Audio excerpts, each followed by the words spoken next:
क्या बीजेपी बदल देगी संविधान? क्या इसीलिए मांग रही है 400 पार? क्या बीजेपी कश्मीर में लहराएगी तिरंगा?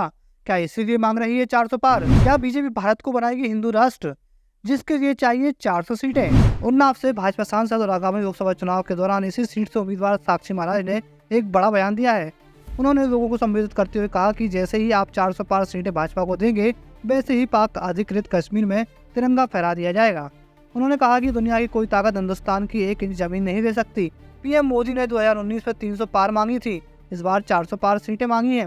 साक्षी महाराज ने कहा, जैसे ही आप 400 पार सीटें देंगे, वैसे ही पाक अधिकृत कश्मीर में तिरंगा फहरा दिया जाएगा।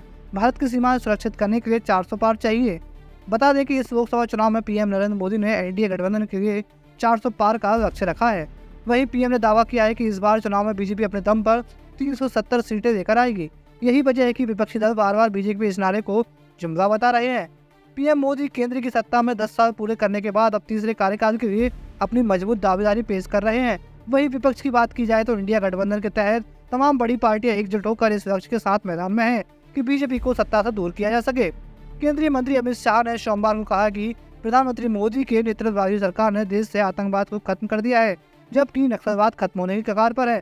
छत्तीसगढ़ के कांकेर शहर में एक चुनावी रैली में शाह ने कहा कि नक्सली आत्मसमर्पण करें, अन्यथा उन्हें 2 साल में राज्य से जड़ से उखाड़ दिया जाएगा।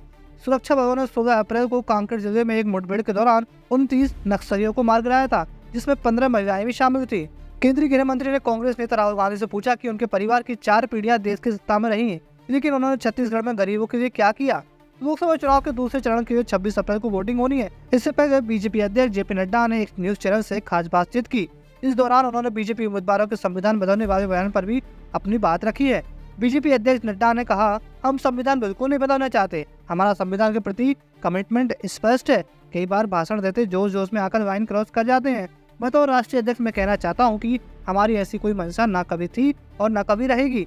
दरअसल बीजेपी के कई लोकसभा उम्मीदवारों के हाल ही में बयान सामने आए हैं, जिसे लेकर विपक्ष बीजेपी पर संविधान बदलने की कोशिश करने का आरोप लगा रहा है।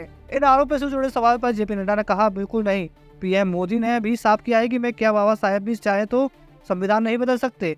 मैंने इन उम्मीदवारों से व्यक्तिगत बात की है, कई बार भाषण देते जो उसमें लाइन क्रॉस हो जाती है, लेकिन हमारी ऐसी कभी मंशा न रही, न कभी ऐसी मंशा रहेगी। कई बार संशोधन आते रहते हैं, लेकिन संविधान की मूल भावना हमेशा वैसी ही रहेगी। हम कभी भी संविधान बदलने की सोच भी नहीं सकते।